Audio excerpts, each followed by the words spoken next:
పిత పుత్ర పవిత్ర ఆత్మ నామమున ఆమెన్. ప్రభు మీతో ఉండునుగాక, మీ ఆత్మతోనూ ఉండునుగాక.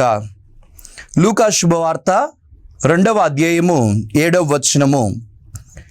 మరియమ్మ తన తొలిచూలు కుమారుని కని పొత్తిగుడ్డలలో చుట్టి పశువుల తొట్టిలో పరుండబెట్టెను.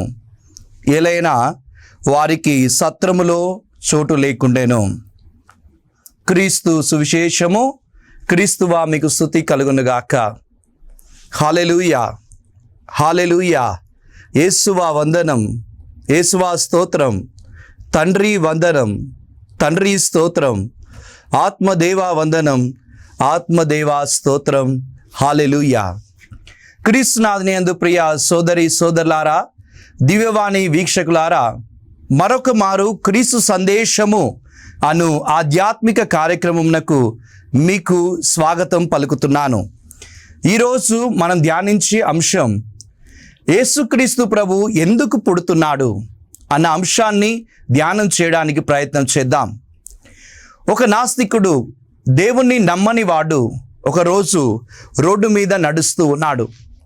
అలా నడుస్తున్న వ్యక్తికి ఒక విషయం కనిపిస్తుంది.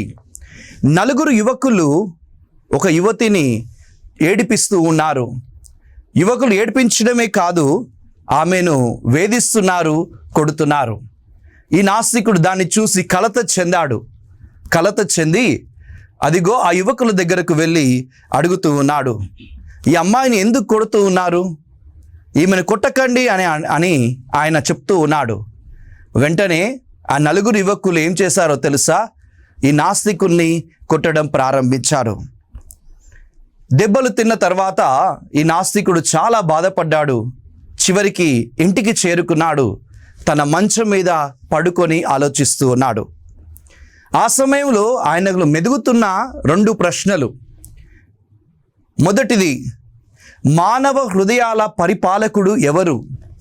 రెండవ ప్రశ్న, హృదయాలు మార్చేవారు ఎవరు? ఆ 4 యువకులకి చిన్నప్పటి నుంచి ఎంతోమంది చెప్పుంటారు, ఇదిగో ఒకరిని ఏడిపించడం తప్పు, ఒక అమ్మాయిని వేధించడం తప్పు, ఒక అమ్మాయిని కొట్టడం తప్పు అని ఎంతోమంది చెప్పుంటారు. కానీ వీరి హృదయాలు ఎందుకు మారలేదు? చివరికి నేను కూడా చెప్పాను ఆ అమ్మను కొట్టవద్దు అని, కానీ వాళ్ళ హృదయములు మారలేదు. ఎవ్వరు చెప్పినా హృదయాలు మారలేదు. మరి ఎవరు మారుస్తారు ఈ హృదయాలు అని ఆయన తనలో తాను ప్రశ్నిస్తూ ఉన్నాడు. సమాధానం వెతుకుతూ ఉన్నాడు. వెతకి సమాధానాన్ని వెతకి చివరికి ఆయన ఏమంటున్నాడో తెలుసా? దేవుడా, నీవనేవాడవు ఉంటే నా 4 యువకుల హృదయములను మార్చుము అని అంటున్నాడు. చూడండి ప్రియ సోదరుడా సోదరి, నాస్తికుడు, దేవుని నమ్మని వాడు కలత చెందినప్పుడు తన జీవితంలో చివరికి దేవుడు ఉన్నాడని ఒప్పుకుంటున్నాడు. దేవుడా, ఆ 4 హృదయములను మార్చుము అంటున్నాడు. ఆ రోజు ఆయన తెలుసుకున్న సత్యం ఏంటంటే, హృదయములను మార్చేది దేవుడు, హృదయంలో నివసించేది దేవుడు. నిజమే, ఆ 4 యువకులు మారారో మారలేదో, కానీ ఈ నాస్తికుడు మాత్రం మారిపోతున్నాడు, దేవుణ్ణి తెలుసుకుంటున్నాడు. అదే నిజమైన క్రిస్మస్ పండగ. నిజమే ప్రియ సోదరుడా సోదరి, దేవునికి దూరంగా ఉన్న వాళ్ళు దేవునికి దగ్గరకు రావడమే, యేసుక్రీస్తు ప్రభువును దేవుడు అని ఒప్పుకోవడమే నిజమైన క్రిస్మస్ పండగ. మానవ హృదయంలో ఒక ఖాళీ స్థలం ఉంది. ఆ ఖాళీ స్థలం దేవుని చేత నింపబడితే అది నిజంగా క్రిస్మస్. క్రీస్తు జయంతి అంటే బెత్లెహేములో క్రీస్తు పుట్టడం కాదు, కానీ నీ హృదయంలో యేసుక్రీస్తు ప్రభు పుట్టాలి. యేసుక్రీస్తు ప్రభు నీలో పుడితే అదే నిజమైన పండగ. క్రిస్మస్ అంటే క్రీస్తు తన్ను తాను రిక్తుని చేసుకోవడం. క్రిస్మస్ అంటే దేవుడు పరలోకాన్ని వీడడం. క్రిస్మస్ అంటే దేవుడు మన మధ్య నివసించడం. క్రిస్మస్ అంటే దేవుడు మనతో ఉండడం. ఆగమన కాలంలో ఉన్నాం. యేసుక్రీస్తు జయంతికి చాలా దగ్గరలో మనం ఉంటూ ఉన్నాం. నవదిన ప్రార్థనలో ఉంటూ ఉన్నాం. కనుక ప్రియ సోదరుడా సోదరి, క్రిస్మస్ అంటే క్రీస్తు నీలో జన్మించడం. మరి నీలో జన్మించడానికి నీవు ఆయనను ఆహ్వానిస్తున్నావా? నీవు ఆయనను ఆహ్వానిస్తున్నావా? అదే నిజమైన క్రిస్మస్ పండగ. యేసుక్రీస్తు ప్రభు పుట్టినప్పుడు ఆయనకు సత్రములో స్థలం లేదు. ఈరోజు మరి నీ హృదయంలో స్థలం ఉందా? ఆ ప్రభువుకు ఆ రోజు సత్రంలో స్థలం లేదు. ఈరోజు నీవు ప్రభు ఆ సత్రంలో స్థలం లేదు, కానీ నా హృదయంలో చోటు ఉందయ్యా, నా హృదయంలోనికి రావయ్యా అని ప్రభువుని ఆహ్వానించగలవా? అప్పుడే నీవు నిజమైన క్రిస్మస్ పండుగను జరుపుకున్నట్టు. లూకా శుభవార్త 19వ అధ్యాయం 1వ వచనం నుండి 12వ వచనం వరకు మనం చూసినట్లయితే అక్కడ ఒక వ్యక్తి మనం చూస్తున్నాం. అతని పేరు జక్కయ్య. జీవితమంతా పాపాలు చేసిన వ్యక్తి, కానీ యేసయ్యను ఆహ్వానించుకుంటున్నాడు. యేసు ప్రభువును ఆహ్వానించుకుంటున్నాడు. యేసు అతనితో, జక్కయ్య త్వరగా దిగిరమ్ము, నేడు నీ ఇంట్లో నేను ఉండతలంచితిని అని అనగానే జక్కయ్య తన ఇంటికి యేసును ఆహ్వానించాడు. ఆహ్వానించడమే కాదు, ప్రభు ముందు సాగిల పడుతున్నాడు, కన్నీరు కారుస్తున్నాడు, తన పాపంలో ఒప్పుకుంటున్నాడు, తన జీవితాన్ని మార్చుకుంటున్నాడు. అదే జక్కయ్య ఇంట్లో కొత్త క్రిస్మస్, అదే రక్షణ క్రిస్మస్. నిజమే ప్రియ బిడ్డ, నీవు కూడా ఈ క్రిస్మస్ పండుగ సందర్భంగా, క్రీస్తు జయంతి పండుగ సందర్భంగా జక్కయ్య వలె నీ పాపంలన్నీ ఒప్పుకో, రక్షణ పొందుకో. అప్పుడు ప్రభు నీతో అంటాడు, నేడే రక్షణ దినం, నేడే ఇంటికి రక్షణ వచ్చింది అని ప్రభు అంటాడు. కాబట్టి ప్రియ సోదరుడా సోదరి, జక్కయ్య ప్రభువును ఆహ్వానించినట్లు ఈ క్రీస్తు జయంతి పండుగ సందర్భంగా నీవు యేసుక్రీస్తును నీ హృదయంలోనికి ఆహ్వానించు. ఎందుకు యేసుక్రీస్తు ప్రభు ఈ లోకంలో పుడుతున్నాడు అని మనం చూసినట్లయితే మొట్టమొదటి కారణం ఎందుకు యేసు ప్రభు పుడుతున్నాడంటే మత్తయి శుభవార్త 1వ అధ్యాయము 22వ వచనం చెప్తుంది, ఆయన పేరు ఇమ్మానుయేలు, దేవుడు అనగా దేవుడు మనతో ఉండాలని ఆశపడుతున్నాడంట. మొదటి కారణం యేసుక్రీస్తు ప్రభు జన్మించడానికి మొదటి కారణం నీతో ఉండాలని ప్రభు ఆశపడుతున్నాడు.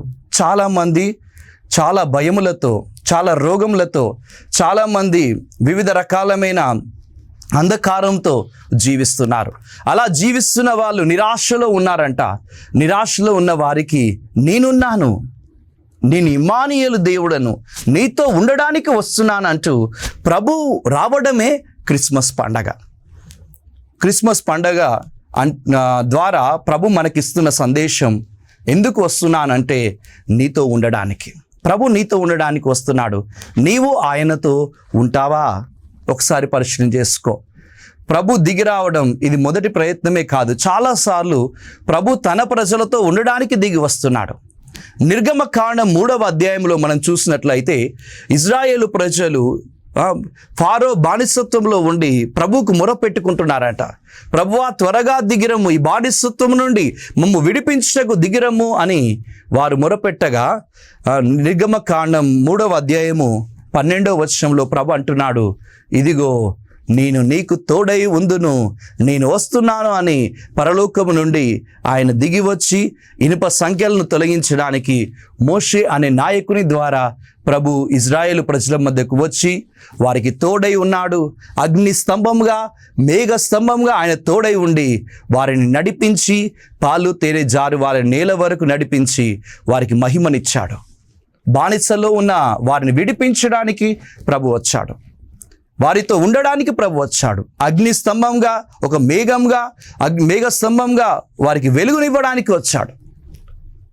క్రిస్మస్ పండుగలో కూడా ఇదే జరుగుతుంది ప్రియ సోదరుడా సోదరి.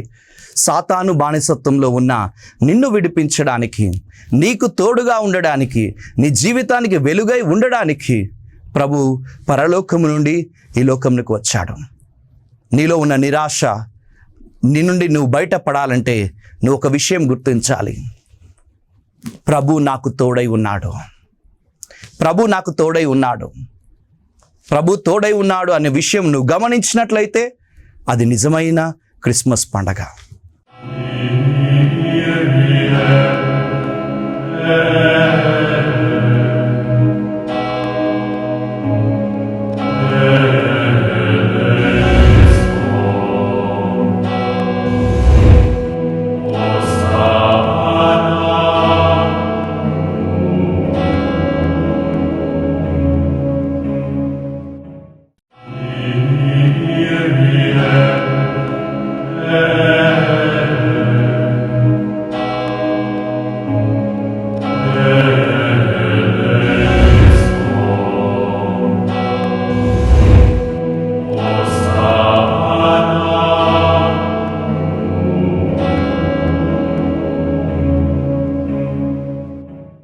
క్రీస్తు జయంతి పండుగ ఎందుకు ప్రభు మన వద్దకు వస్తున్నాడంటే మనతో ఉండడానికి. రెండవ కారణం ఎందుకు ప్రభు మన మధ్యకు వస్తున్నాడు అంటే మత్తయి శుభవార్త 1వ అధ్యాయం 21వ వచనం చెప్తుంది, మన పాపములను క్షమించుటకు ప్రభు ఈ లోకమునకు వస్తున్నాడు. దేవదూత పుట్టబోయే కుమారునికి ఇచ్చిన పేరు ఏంటంటే యేసు. యేసు అంటే అర్థం మనుష్యుల రక్షకుడు, పాపము నుండి రక్షించువాడు. నిజమే, ఆది తల్లిదండ్రుల పాపము వలన సమస్త మానవులందరూ కూడా పాపంలో ఉంటూ ఉన్నారు. తినవద్దన్న పండును తినటం ద్వారా, అవిధేయత చూపడం ద్వారా ప్రతి మానవుడు పాపంలో జీవిస్తున్నాడు.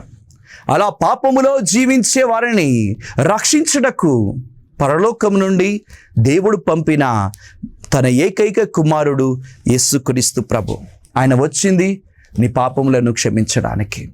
అందుకే ఆయన తన జీవితంలో ఎంతోమంది పాపములను క్షమించి ఆయన వచ్చినందే కారణమును మనకు చూపిస్తున్నారు. లూకా శుభవార్త 19వ అధ్యాయం 1-12 వచనాల్లో జక్కయ్యను క్షమించారు. యోహాను శుభవార్త 4వ అధ్యాయం 1-30 వచనాల్లో మనం చూసినట్లయితే సమరియా స్త్రీని ప్రభు క్షమిస్తున్నారు. ఎన్నో పాపములు చేసిండవచ్చు సమరియా స్త్రీ, కానీ ప్రభువుతో మాట్లాడి పాపములన్నిటినీ కూడా ఆమె తుడిచివేసేలాగా దేవుడు ఆమెతో మాట్లాడుతున్నాడు. ప్రియ బిడ్డ, ప్రియ సోదరి సోదరుడా, ప్రియ విశ్వాసి, ఇదిగో ప్రభువు ఈ లోకంలో ఎందుకు పుడుతున్నాడంటే నీ పాపములను క్షమించడానికి. దేవునికి దూరంగా పాపము చేస్తూ దేవునికి దూరంగా ఉన్న నిన్ను మరలా దేవుని దగ్గరకు చేర్చుటకు ప్రభు నీ పాపములు క్షమిస్తున్నాడు. లూకా శుభవార్త 23వ అధ్యాయం 34వ వచనంలో కూడా చివరిగా యేసు ప్రభు ఏమంటున్నారో తెలుసా? తాను మరణిస్తూ, తండ్రి వీరేమి చేస్తున్నారో వీరికి తెలియదు, వీరిని క్షమించండి. నిజమే, వీరు అబద్ధం ఆడుతున్నారు, తెలియదు వీళ్ళకు, వారిని క్షమించండి. వ్యభిచారాలు చేస్తున్నారు, తెలియక చేస్తున్నారు, వారిని క్షమించండి.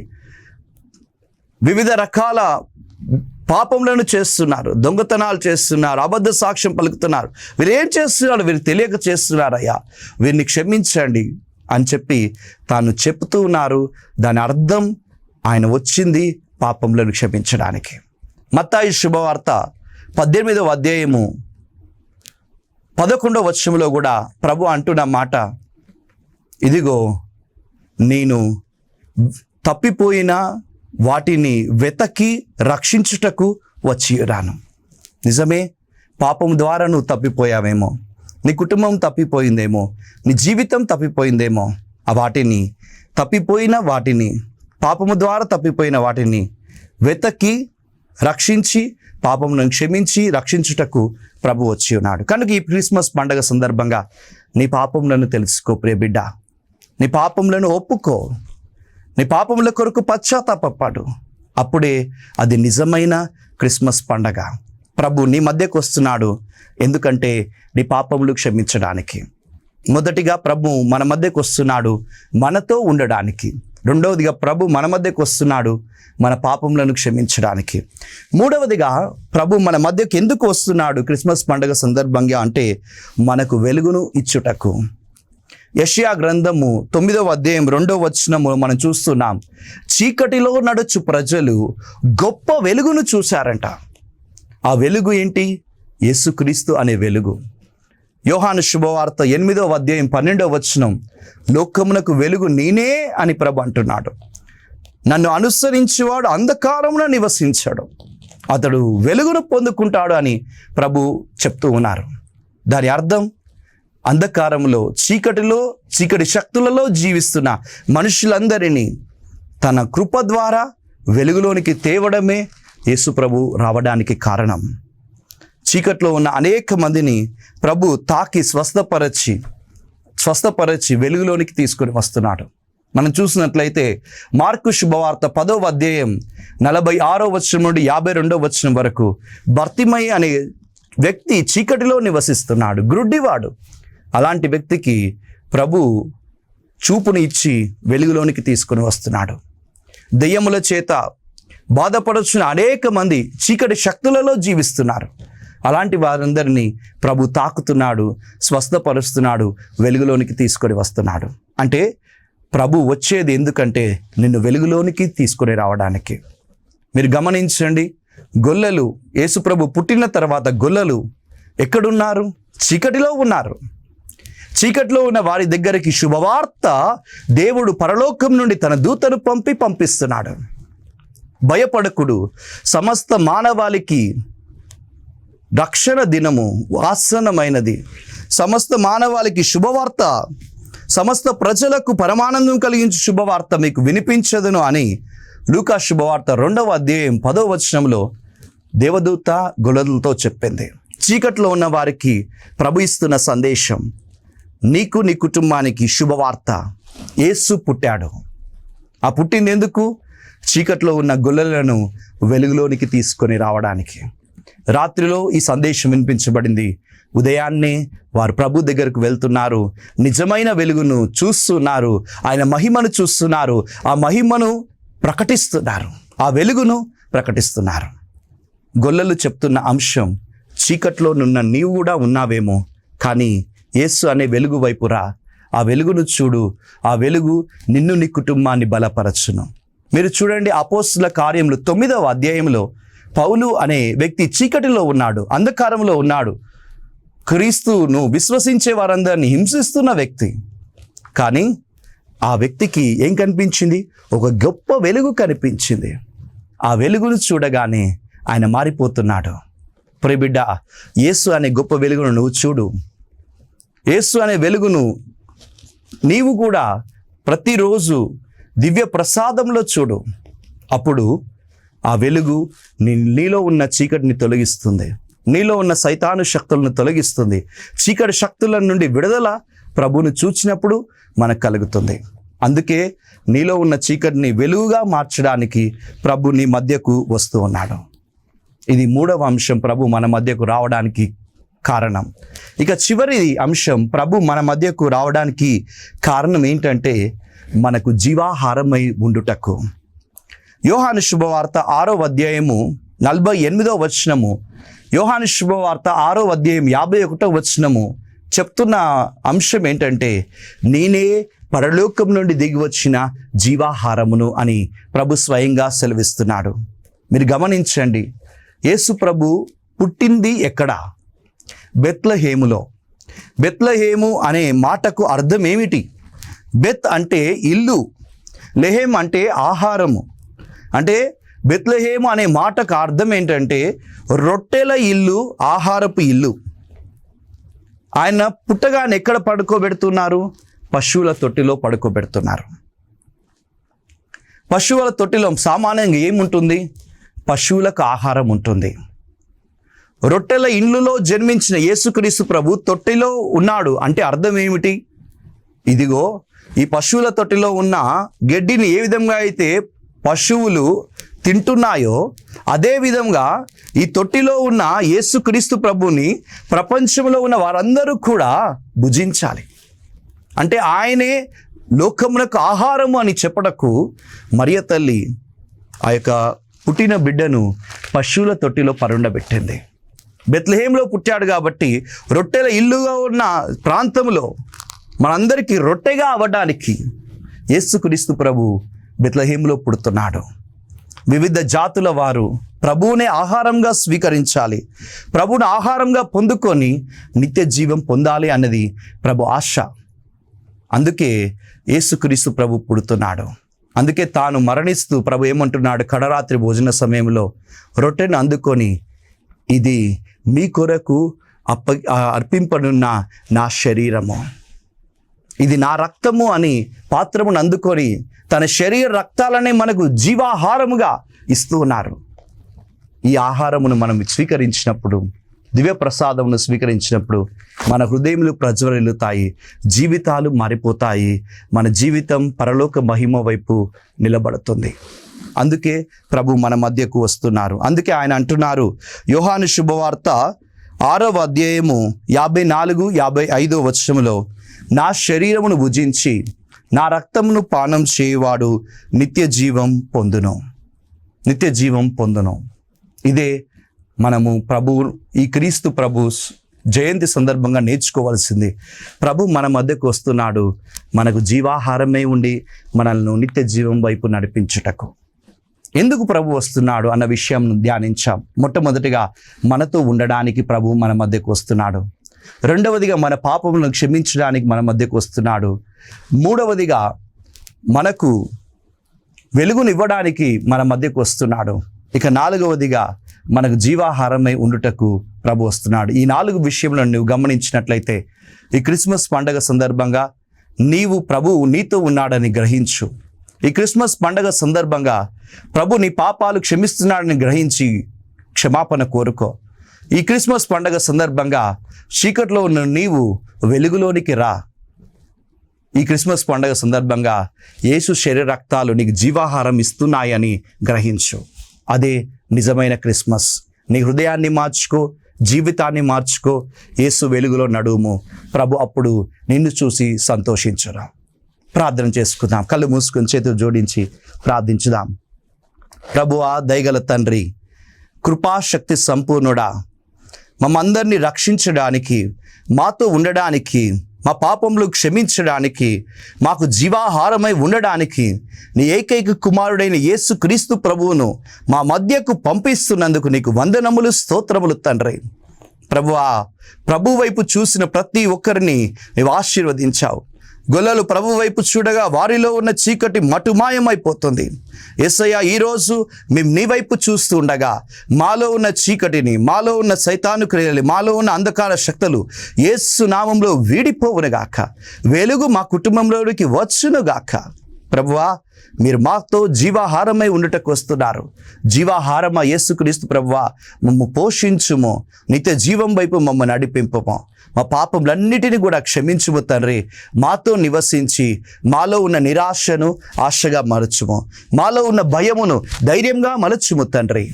ఈ మనవులన్నింటినీ మా రక్షకుడు, మా నాథుడు యేసు అతి పరిశుద్ధ నామములో అడిగి ప్రార్థిస్తున్నాము తండ్రి.